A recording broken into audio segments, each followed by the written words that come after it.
TV broadcasting और software production के क्षेत्र में काम करने वाली company dish TV India limited के फ्यूचर को लेकर dish TV India share price target 2024, 2025, 2026, 2030 तक क्या होंगे, इसकी जानकारी इस लेख में लेने वाले हैं। Dish TV India share price target 2024।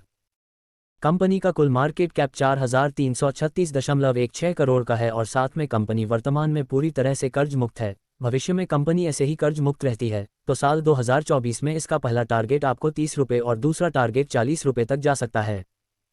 Dish TV India share price target 2025। Company ने पिछले 3 साल में 24% के रिटर्न तो पिछले 1 साल में 70% के रिटर्न तो पिछले 6 महीने में कंपनी ने 23% के रिटर्न प्राप्त करके दिए हैं। भविष्य में भी कंपनी ऐसे ही रिटर्न देती रहती है तो साल 2025 में आपको इसका पहला टारगेट 55 रुपये और दूसरा टारगेट 75 रुपये तक जा सकता है। Dish TV India share price target 2026।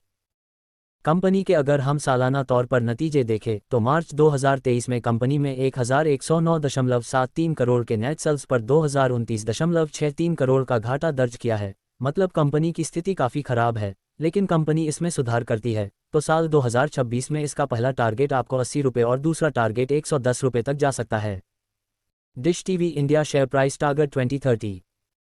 Company की प्रमोटर्स की होल्डिंग केवल 4.04% की दर्ज है, जो काफ़ी कम है, लेकिन भविष्य में कंपनी है इसमें धीरे धीरे बढ़ोतरी करती है तो साल 2030 में इसका पहला टारगेट आपको 400 रुपये और दूसरा टारगेट 500 रुपये तक जा सकता है। डिश टीवी इंडिया शेयर की मजबूती। पिछले 1 साल में 67% की है रिटर्न प्राप्त करके दिए हैं। कंपनी वर्तमान में पूरी तरह से कर्ज मुक्त भी है। कंपनी के पास 145.15 करोड़ की फ्री कैश भी मौजूद है। डिश टीवी इंडिया शेयर की कमजोरी। कंपनी के पिछले 3 साल का प्रॉफिट ग्रोथ -18% का दर्ज है। पिछले 3 साल का रेवेन्यू ग्रोथ भी -9% का दर्ज है। प्रमोटर्स की होल्डिंग 4.04% की है, जो काफ़ी कम है। डिस्क्लेमर: इक्विटी न्यूज़ का विजन भारत में वित्तीय साक्षरता को बढ़ावा देना है। हम जो सामग्री पोस्ट करते हैं वह विशुद्ध रूप से शिक्षा और मनोरंजन के उद्देश्य से है। हम सेबी पंजीकृत वित्तीय सलाहकार नहीं हैं, इसलिए हम कोई निवेश या वित्तीय सलाहकार सेवाएं प्रदान नहीं करते हैं।